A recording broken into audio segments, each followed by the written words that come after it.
Transfer of, आपने नाम सुना हो, कंडक्शन,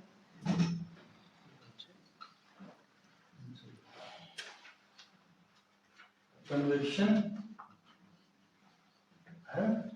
रेडिएशन।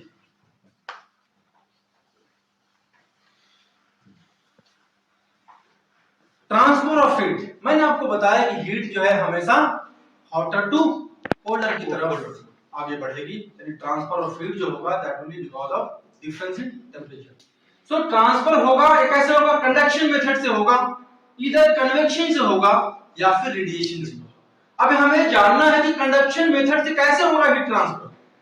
तो कंडक्शन मेथड से जो थर्मल एनर्जी का ट्रांसफर है that is because of point to point contact,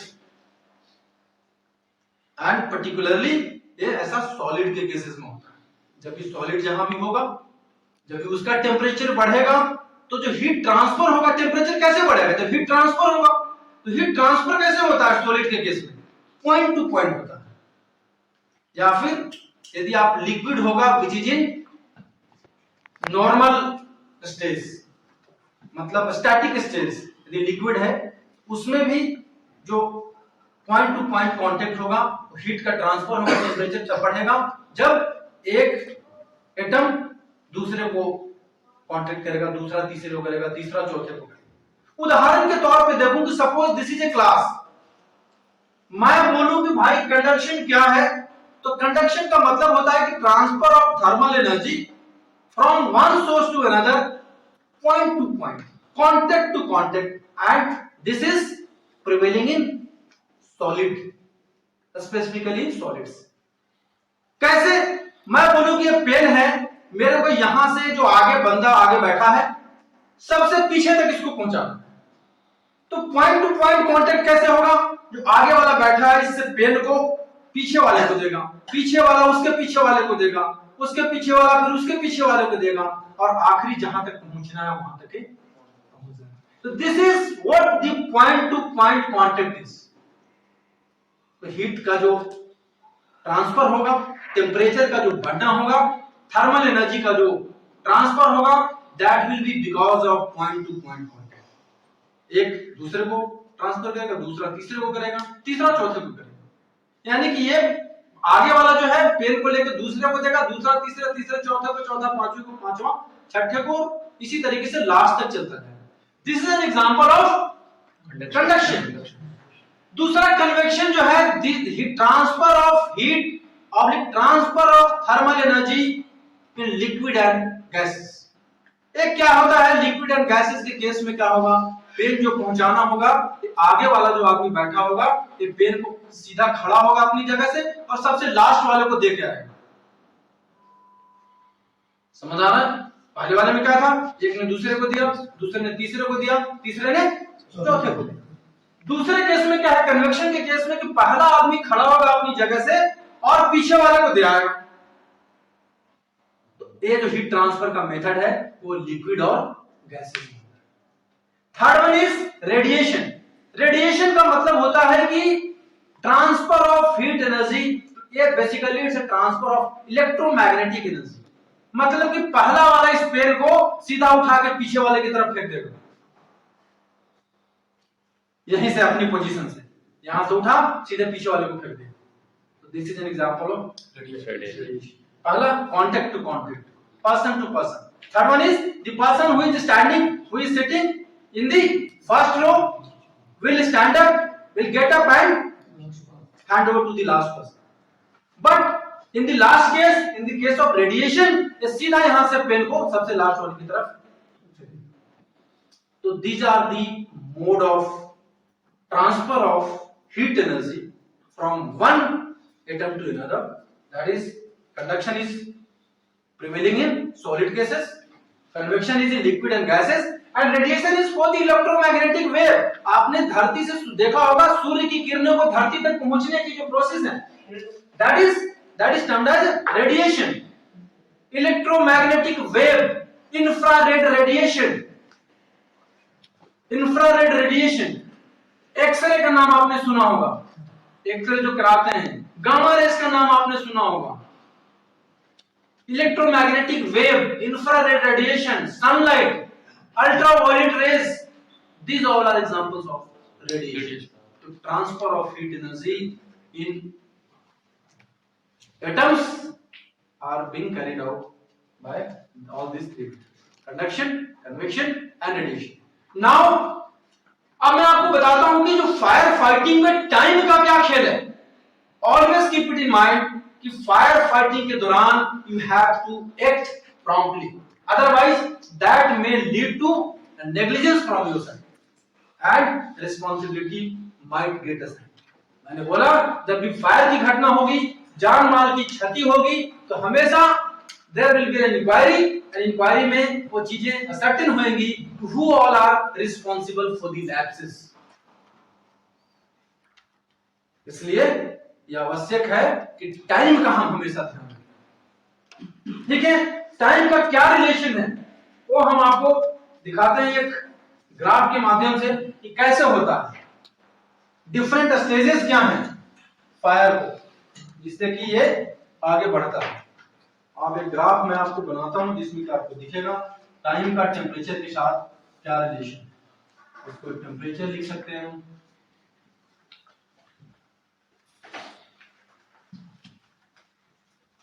this is time, this is temperature. जब भी फायर होता है, मैंने बोला स्टार्टिंग में दिस विल बी इंसिपिएंट स्टेज, मतलब स्टार्टिंग स्टेज में होगा.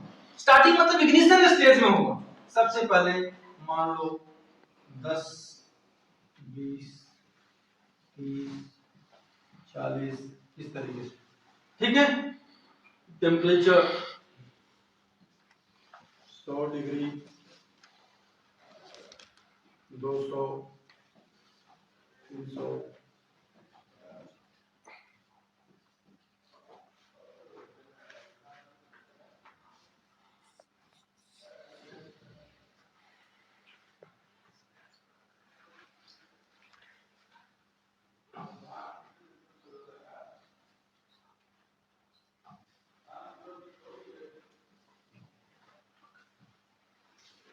ये जो होगा इसको बोलेंगे इग्निशन स्टेज.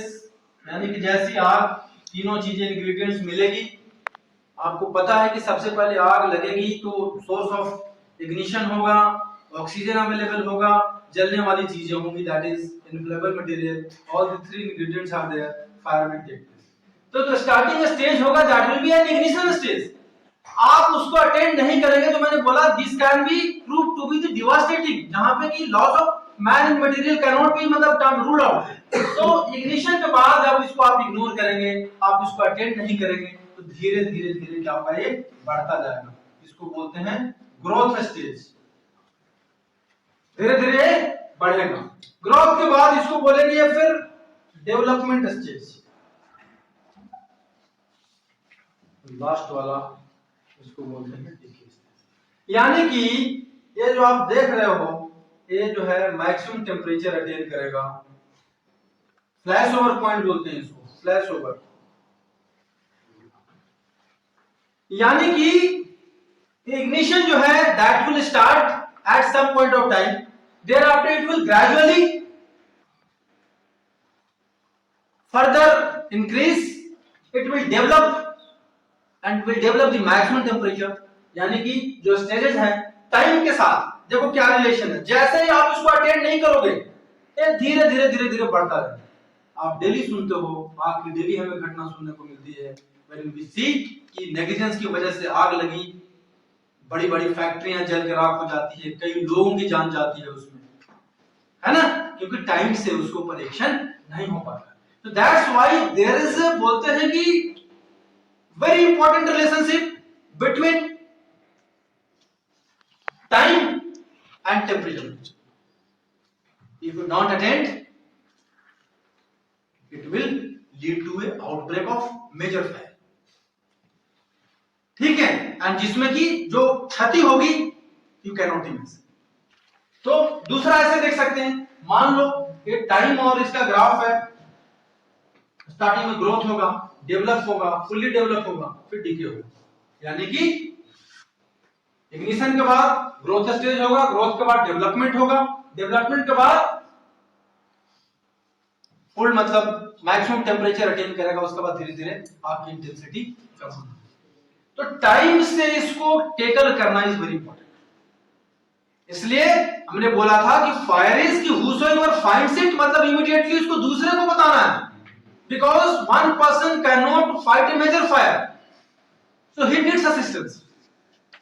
एंड ऐसा नहीं कि सिर्फ दूसरे को इंटीमेट करना, whatever means are available, whatever firefighting equipments are available at the scene of fire, the person who finds it for the first time, he is responsible for fighting the fire with the available means।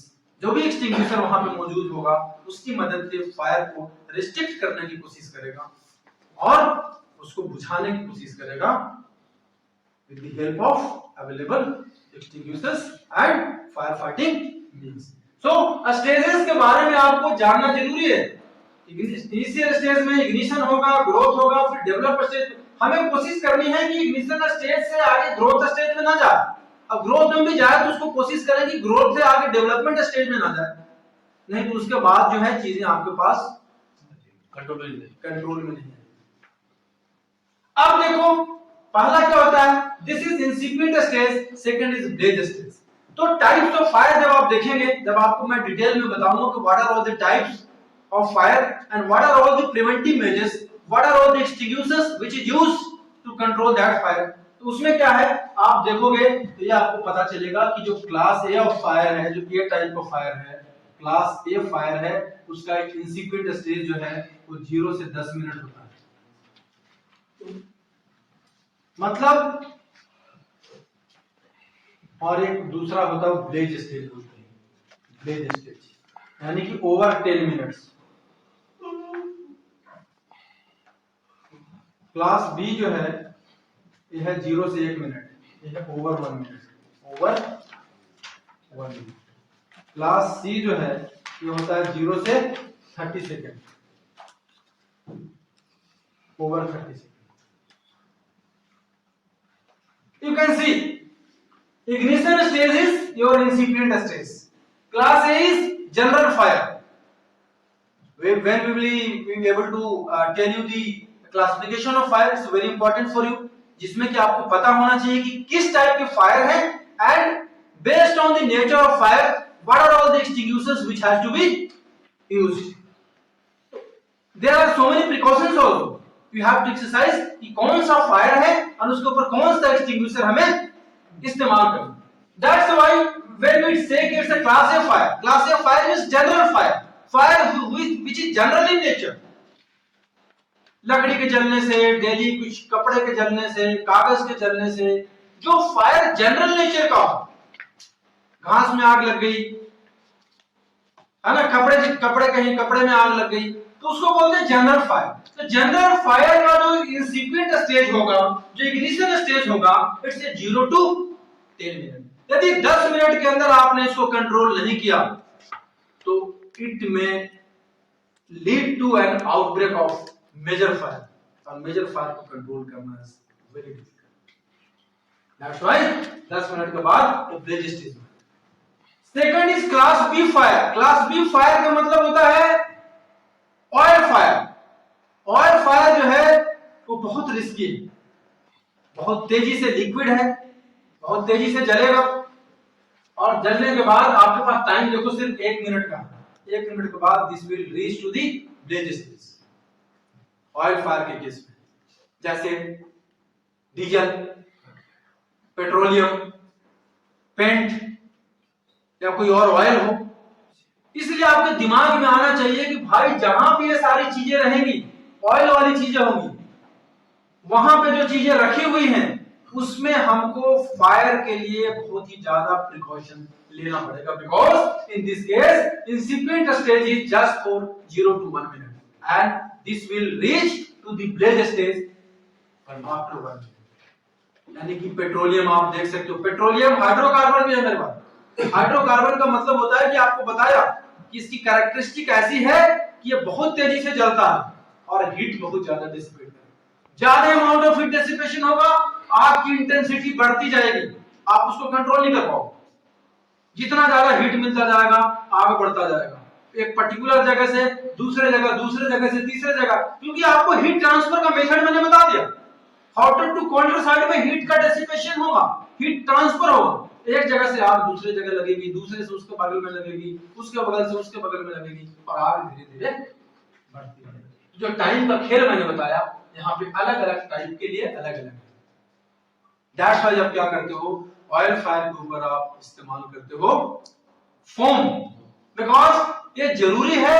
Oil fire के ऊपर आप पानी इस्तेमाल नहीं कर सकते। पानी इस्तेमाल करेंगे तो वाटर की जो डेंसिटी है वो तेल से ज्यादा है, तो क्या होगा, पानी चला जाएगा, पानी नीचे चला जाएगा। एंड जो ऑयल है, ऑयल ऊपर के लेवल पे वो तेजी से फ्लो करेगा, and it will be getting good medium, ये तेजी से स्प्रेड होगा। सो इसमें हम इस केस में फोम इस्तेमाल करते हैं, बिकॉज फोम की जो डेंसिटी है वो पानी से कम है, फोम तेल से कम है। फोम इस्तेमाल करेंगे तो दो तरीके का इफेक्ट देगा। क्या होगा, पहले ये उसके सरफेस को कवर कर लेगा। सरफेस का कवर करना क्या होगा, it will cut off the oxygen supply, और cutting off oxygen supply is very much necessary to extinguish the fire. That process is known as the smoothing process, and cutting of oxygen supply is one of the most important part in firefighting operation. तो पहला, also it will provide a cooling effect. It will slow down the reaction process. It will slow down the temperature. It will cool down the surface, and cooling down of surface may lead to lowering the temperature of the scene of fire. And दो तरीके का जो purpose हमको चाहिए था, temperature कम करना, and second one is cutting of the oxygen supply. तो दोनों पर्पस हमको अचीव हो गए। बट ध्यान रखना है कि ऑपरेशन जो है बहुत तेजी के साथ करना पड़ेगा, यानी कि 1 मिनट के बाद ये ब्लेज स्टेज में चला जाएगा। तो एडिक्वेट एक्सटिंग्विशर्स जो हैं वो आपको जल्दी इस्तेमाल करना है। And third one is gaseous fire. Gaseous fire में और भी कम टाइम लगेगा, because just 30 second is there. Example is आपका LPG gas cylinder, liquefied petroleum gas. आपका सिलेंडर यहां होगा, आपका इसमें पाइपलाइन में लीकेज होएगी, तो गैस क्या है, गैस ज्यादा वॉल्यूम लेता है, तो पूरे जो है आपके क्लोज किचन के अंदर या जिस कंपार्टमेंट के अंदर आपने उसको रखा हुआ सिलेंडर को, उसमें जो गैस होगी वो अवेलेबल होगी। एटमॉस्फेयर में आपका बर्निंग मटेरियल अवेलेबल है, हाइड्रोकार्बन, नॉर्मल ब्यूटेन आइसोब्यूटेन का combination is there, oxygen is available. आप जैसे ही किचन में जाके आप मैच बॉक्स को आप अप्लाई करोगे, इमीडिएटली आप, because all the three ingredients of fire is readily available in the kitchen. Oxygen भी है, हाइड्रोकार्बन भी है, बर्निंग मटेरियल भी है, एंड फ्यूल भी है जो जलने वाला, और इतनी तेजी से जलेगी कि आपको संभालने का मौका नहीं मिलेगा, और बहुत तेजी से जलेगा, बहुत ज्यादा हीट का डिसिपेशन। दैट्स व्हाई मैं आपको बार बार कह रहा हूं कि इसका हमेशा ध्यान रखना है। जहां भी हाइड्रोकार्बन होगा हमको बहुत ज्यादा सतर्क रहने की जरूरत है, क्योंकि इनकी फिजिकल प्रॉपर्टी कहती है कि इनके जलने के साथ ही तेजी से जलेंगे, कम अमाउंट ऑफ ऑक्सीजन में जलेंगे। Limiting oxygen concentrate in terms of hydrocarbon is less than 16%, that is 12%. 16% is general case, 12% in case of hydrocarbon. So this requires very less amount of oxygen to burn, and rapidly burn होगा यहाँ पे. A rapid burn of oxygen will lead to intensify your fire, and you will not be getting the proper time. इसलिए हमको सतर्क रहना है। मान लो जहां भी आपको हाइड्रोकार्बन दिखता है, उसमें हमको जो हमारे फायर फाइटिंग प्रिवेंटिव मेजर्स हैं, that has to be properly looked into. उसको ध्यान रखना है कि ये जो है आगे बढ़ेगा तो हमको बहुत ज्यादा नुकसान करेगा। ठीक है, तो this is what the temperature and time relationship which you can see. और गोल्डन रूल हमेशा याद रखना, फायर के केस में it is always better to prevent the fire rather than to fight it. You will not be getting मतलब adequate time to take out the fire। 1 minute में कहां आप कंट्रोल कर लोगे ऑयल फायर के case में, 30 second में कहां आप कंट्रोल करोगे गैसियस फायर के केस में। सो जो भी प्रिवेंटिव मेजर्स हैं that has to be judiciously taken care of, that has to be judiciously exercised, whatever all the precautions are there depending upon the nature of installation. उसके base पे ही fire fighting जो है equipments का design and configuration है, design उसी हिसाब से होगा कि कैसा इंस्टॉलेशन है, कैसा यूनिट है, कैसी जगह है, उसी हिसाब से हमें fire fighting extinguishers and fire fighting जो है अप्लायंसेस हमको देखना। तो टाइम का बड़ा खेल है और टाइम जितना जल्दी हो सके हमको सीन ऑफ फायर पे पहुंच के we have to try to tackle the fire at the right time with the right equipment. ऐसा नहीं होगा कि आपने ऑयल फायर है, आपका इलेक्ट्रिकल फायर है तो यू आर अप्लाइंग पानी वाला एक्सटिंग्विशर, सो जो फायर फाइटर है उसकी जान भी जा सकती है। So good discipline and common sense is very much required necessary while taking the fire, while controlling the fire. Good discipline हमेशा बना के रखना है, पैनिक नहीं होना चाहिए, don't get panic, apply your mind. एक fire is there inside a compartment, there is a smoke all around. इन फायर का क्या है, बाय प्रोडक्ट्स में है, बाय प्रोडक्ट्स में क्या होगा, स्मोक होगा, तो स्मोक कमरे के अंदर तेजी से भरी रहेगी, तो स्मोक होगा, बंदा जो है पता नहीं चलेगा उसको आग लगने के बाद। एंड स्मोक में क्या होता है, जैसे जहां पे स्मोक होगा कार्बन डाइऑक्साइड कंटेंट होगा, कार्बन मोनोऑक्साइड होगा, हाइड्रोजन साइनाइड हो सकता है, ये बहुत सारी टॉक्सिक गैसेस हैं, पोस्टिंग गैस है, ये बाय प्रोडक्ट्स हैं फायर के। तो बंदा क्या होगा, जहां भी कार्बन डाइऑक्साइड होगा, जब मैं आपको बाय प्रोडक्ट बताऊंगा देन आई विल एक्सप्लेन कि कौन-कौन से प्रोडक्ट किस टाइप के हैं।